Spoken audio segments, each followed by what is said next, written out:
anladın? Kimlere ümit bağladın?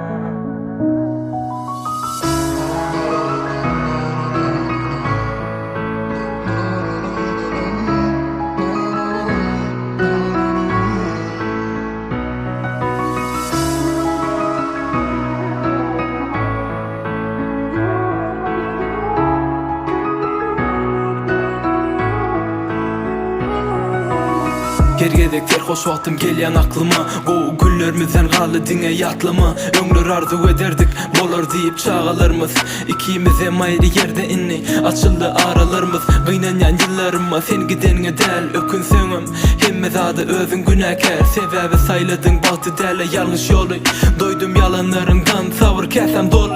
Menden gittin yönün hepçin keşfin gitme yer. Onu çoktum yönü yürek diyenim etme yer. Nece yigrensemem kete yine küyseyen. Onu dornayıp öz özüme göğüllük veryen. İnni ökünyen sana duşan günüme ökünyen. Gereğinden artık seni söyelme. Sen deyip kevemin göğrüne değilme ökünyen.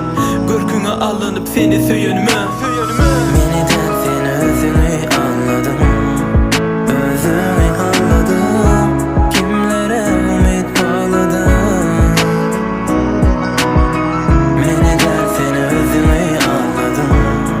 Özünü anladım. Kimlere ümit bağladın?